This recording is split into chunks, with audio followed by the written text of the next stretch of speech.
Salam sejahtera bagi kita semua. Selamat datang kembali di channel Ray Konoha. Yang menarik dari kisah daripada Anunnaki ini adalah banyak orang beranggapan bahwa Anunnaki ini adalah seorang alien ya. Nah, yang jadi pertanyaan, apakah Anunnaki ini seorang alien? Tapi saya kok heran ya, kenapa di Konoha itu banyak yang percaya bahwa Anunnaki ini adalah seorang alien? Apakah warga Konoha itu sangat suka? Mohon maaf ya bagi pecinta alien ya. Mohon maaf sebesar-besarnya. Tapi saya akan bantah di sini. Sebenarnya alien itu tidak bisa dibuktikan secara ilmiah ya. Dan Anunnaki juga tidak ada bukti ilmiah bahwa Anunnaki ini adalah seorang alien ya. Jadi tidak cukup bukti ya. Saya akan memberikan buktinya dan saya akan menjelaskan nanti ya kenapa saya mengatakan bahwa Anunnaki ini tidak layak disebut seorang alien ya. Selain itu ya, ternyata kisah Anunnaki ini ada hubungannya dengan agama Samawi ya, seperti agama yang ada di Konoha, misalnya agama Yahudi, agama Kristen, agama Islam dan lain sebagainya. Ternyata ada pengaruhnya ya. Ada banyak kemiripannya ternyata. Wow, kok bisa banyak mirip? Siapa yang copy paste? Apakah kisah Anunnaki ini yang copy paste dari agama Samawi? Menarik untuk kita bahas ya. Jadi semua yang saya katakan di video ini ada datanya ya. Saya tampilkan datanya langsung ya. Jadi yang saya katakan di video ini tidak opini pribadi. Ini berdasarkan data dan penelitiannya. Ada banyak orang berspekulasi mengatakan bahwa Anunnaki ini adalah seorang alien. Karena apa? Karena ada argumen-argumen yang kanon katanya mendukung gitu. Yang pertama misalnya deskripsi fisiknya gitu ya. Fisik Anunnaki ini digambarkan memiliki tubuh yang tinggi ya. Kulit pucat dan mata yang sangat besar. Mirip seperti alien ya. Ada spekulasi yang mengatakan seperti itu. Yang kedua misalnya kemajuan teknologi ya. Jadi mereka dikaitkan dengan teknologi canggih dan kemampuan supernatural. Wow, luar biasa. Asal-usul misalnya, asal-usul daripada Anunnaki ini ya datang dari langit dan memiliki hubungan dengan bintang-bintang ya. Terus penemuan arkeolog ya. Beberapa artefak Sumeria menampilkan gambar dewa-dewi dengan fitur untuk ukuran manusia saat itu tidak mungkin. Jadi tidak sama dengan manusia zaman sekarang ini ya. Bentuk tubuhnya gitu, posturnya, matanya dan lain sebagainya. Namun ada argumen ya atau teori yang menentang bahwa Anunnaki ini berasal dari alien. Apa itu teorinya? Konteks mitologi misalnya, Anunnaki adalah dewa dalam mitologi Sumeria, bukan makhluk asing ya. Jadi ada pengaruh daripada mitologi juga ya. Selain itu simbolisme ya. Deskripsi fisik Anunnaki mungkin simbolis ya, tapi bukan berarti itu kepercayaan yang harus dipercaya secara literal ya, bukan ya. Jadi simbolis daripada Anunnaki ini, misalnya matanya agak melotot gede gitu ya, bentuk tubuhnya, posturnya, itu tidak jaminan bahwa Anunnaki ini berasal dari alien ya. Selain itu kebudayaan Sumeria misalnya, Anunnaki terkait dengan kebudayaan dan agama Sumeria, bukan dengan makhluk luar angkasa ya. Selanjutnya misalnya, ini yang paling penting ya, kurangnya bukti ilmiah. Tidak ada bukti ilmiah yang kuat mendukung teori Anunnaki sebagai alien ya. Jadi mohon maaf bagi pecinta alien ya, saya tetap menghargai Anda ya kalau percaya dengan alien. Walaupun bukti-bukti seputar alien itu ya dikumpulkan di Amerika, diteliti oleh peneliti dari Amerika. Bukti-bukti daripada alien ini ada ya katanya, konon katanya ada, tapi sekitar 2-5% gitu. Dari 100% 2-5%. Jadi buktinya itu masih lemah ya, tidak bisa dipertanggungjawabkan secara ilmiah.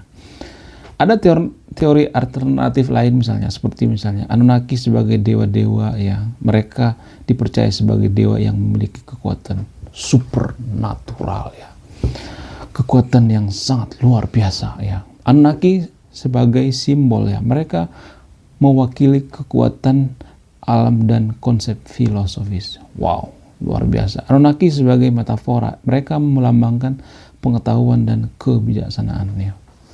Jadi bisa saja Anunnaki ini semacam metafora. Kalau di Konoha itu semacam kisah-kisah seperti terjadinya Danau Toba ya. Itu kan sebenarnya cerita folklore ya. Tapi banyak kok orang yang percaya itu terjadinya Danau Toba itu karena apa? Karena ada seekor ikan emas yang gede ya. Terus menjelma menjadi manusia ya, dari seekor ikan menjelma menjadi manusia, terus dia ngambek sama suaminya karena ada pergolakan, lalu si suami ini membentak istrinya dan si istri ini ngambek, terjadilah Danau Toba.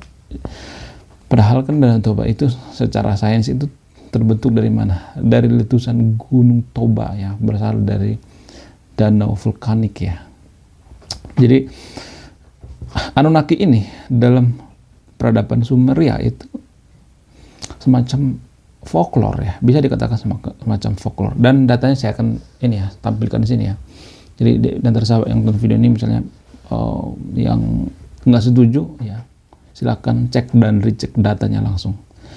Namun selain itu, yang menarik daripada kisah Anunnaki ini ternyata walaupun kisah Anunnaki ini konon katanya semacam legenda folklore ya, cerita rakyat, tapi sangat mempengaruhi agama Samawi ternyata.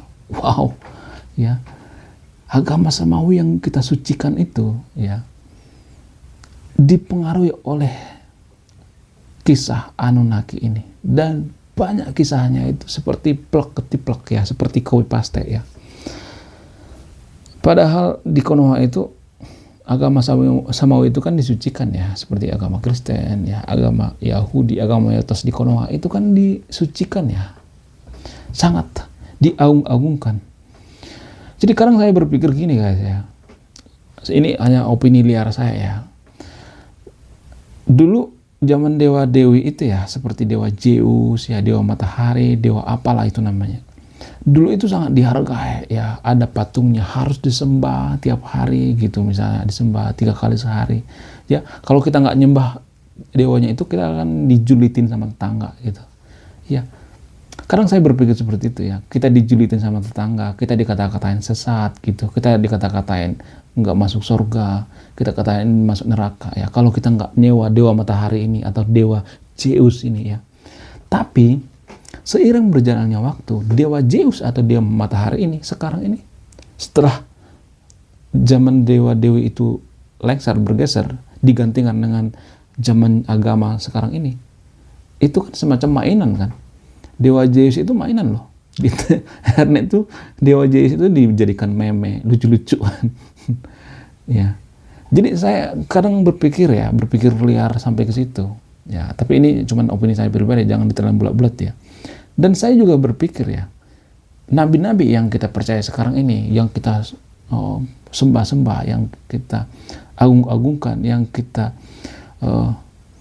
katakan sangat sempurna, sangat mulia, akhlaknya sangat mulia, bisa aja nanti 1000 tahun, 2000 tahun, 3000 tahun lagi nggak semulia yang sekarang ini. Sama kasusnya seperti dewa Zeus ya, bisa aja nanti 2000 tahun lagi ya, foto-foto nabi yang kita agung-agungkan sekarang ini bisa aja jadi meme misalnya ya di internet, nanti generasi selanjutnya misalnya 2000 tahun lagi ya, who know. Jadi mari kita berpikir out of the box dulu ya, sebelum kita terdoktrin ya dengan doktrin-doktrin yang ada di Konoha. Mari kita berpikirnya itu 4 dimensi gitu, jangan cuma 1 dimensi doang. Mari kita melihat dari sudut pandang yang berbeda gitu, yang luas.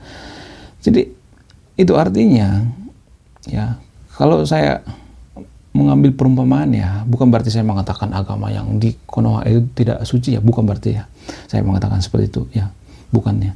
Kalau kita mengambil perbandingan ya, zaman dewa-dewi, dewa Zeus itu sangat dihormati, dewa matahari sangat dihormati ya. Tapi sekarang ini dijadikan meme, dijadikan mainan-mainan.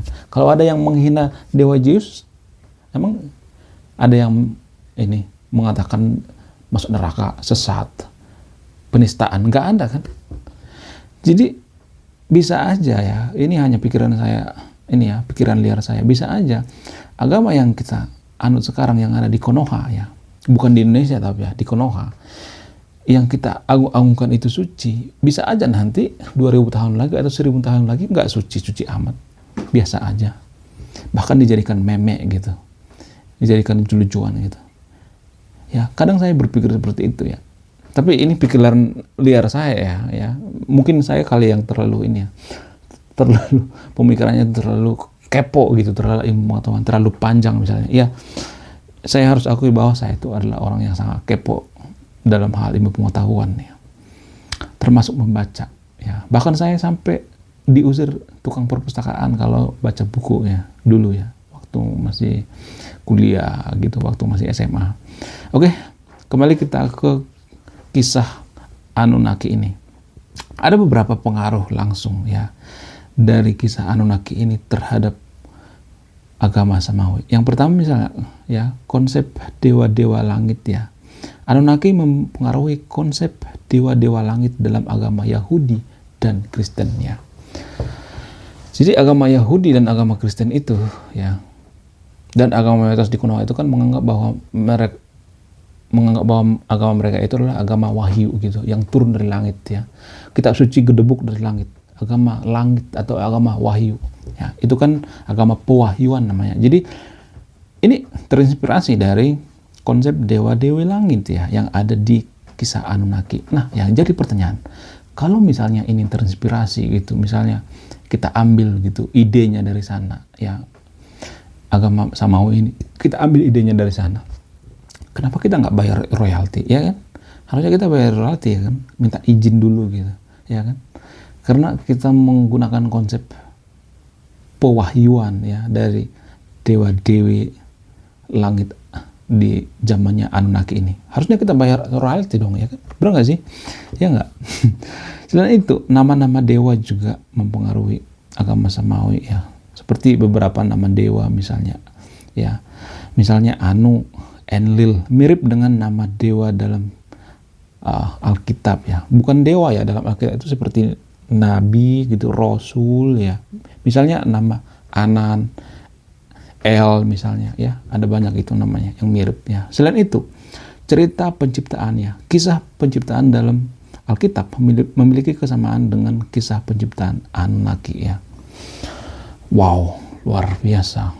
Semua yang saya katakan di sini ada datanya ya. Jadi kalau mau komplain jangan komplain ke saya, komplain yang bikin datanya. Saya akan tampilkan datanya di sini. Ya. Selain itu pengaruh tidak langsung misalnya mitologi Babel ya. Mitologi Babel yang dipengaruhi oleh Anunnaki ya, mempengaruhi agama Yahudi dan Kristen juga. Konsep angeologi ya atau Anunnaki mempengaruhi konsep malaikat dalam agama Yahudi dan Kristen ya. Wow, luar biasa.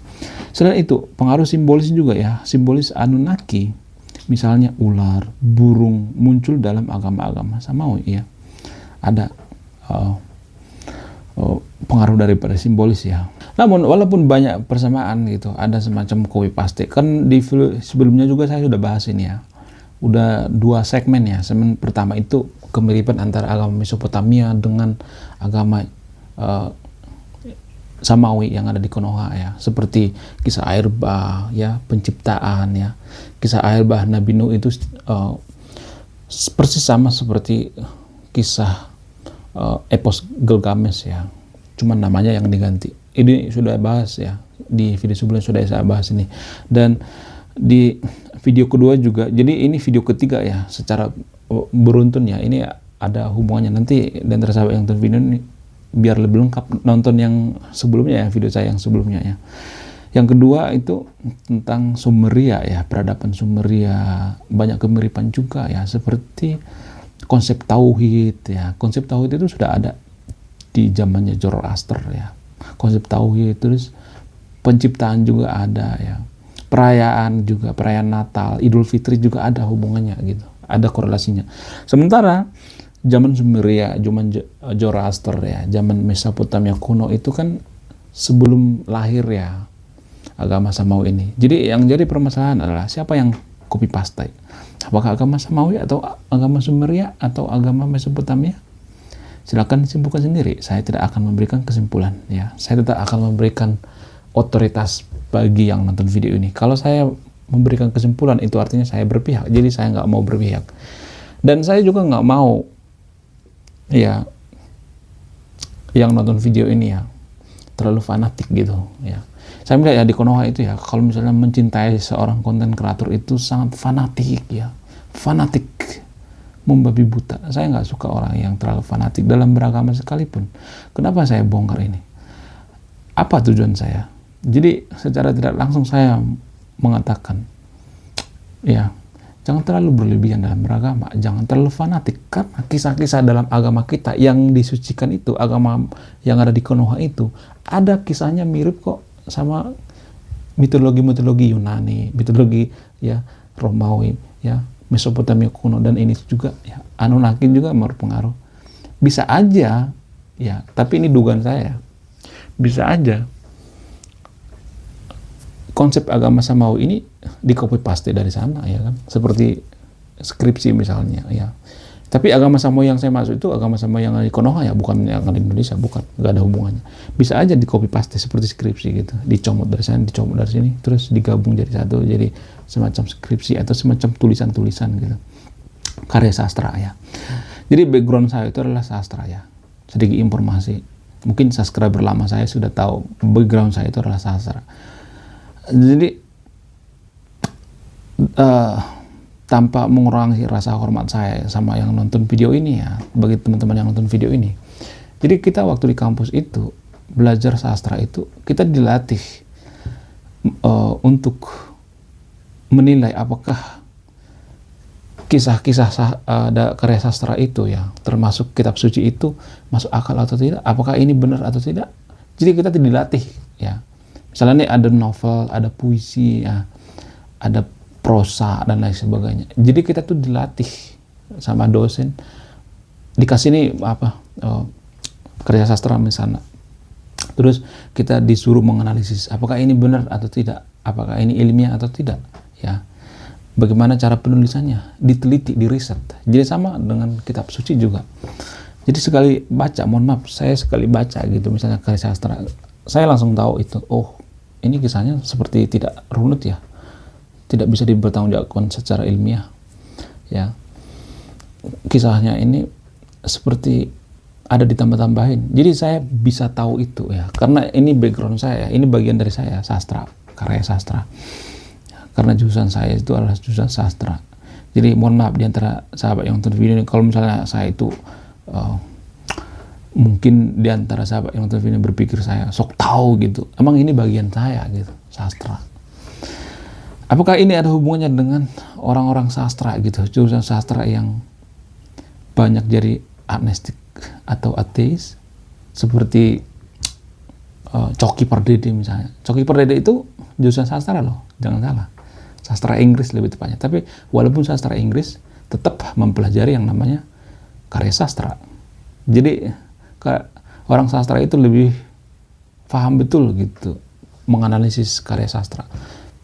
Kitab suci kan bagian daripada karya sastra juga ya. Terus Apriyadi ya, Apriyadi juga jurusan sastra.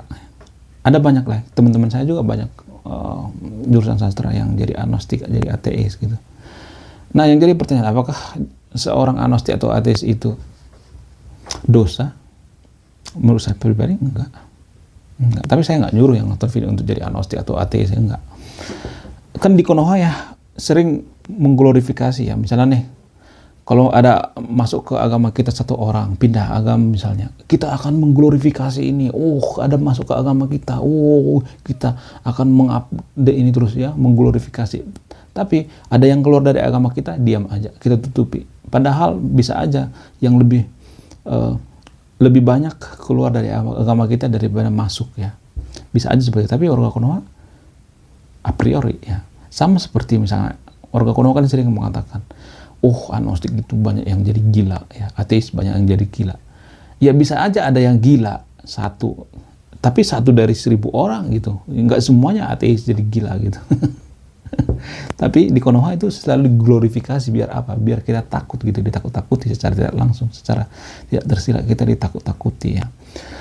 Kalau mau jujur, justru negara-negara yang mayoritas agnostik ateis itu lebih bermoral. Kalau boleh jujur menurut data ya. Nanti cek datanya kalau nggak percaya.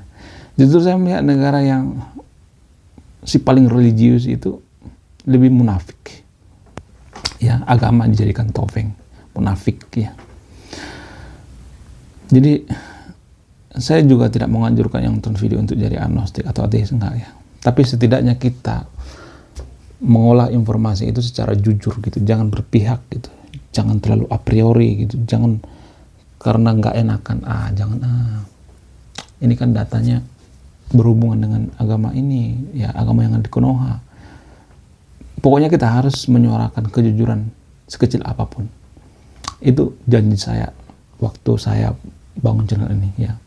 Makanya saya berusaha memberikan data-data yang akurat gitu, data-data yang jujur ya. Salah ya salah, benar ya benar ya. Oke. Karena kita tidak akan bisa menjadi negara maju kalau kita tidak jujur ya. Tidak bisa maju kalau kita tidak jujur, karena negara maju itu ya, mereka bisa maju karena apa? Karena mereka ya jujur dan bisa dipercaya oleh negara lain. Saya Ray Konoha. Terima kasih sudah menyimak dan memahami video ini. Sebelum saya dihujat oleh orang-orang yang berlebihan dalam beragama, saya akan kabur dulu. Saya Ray Konoha, salam rasional.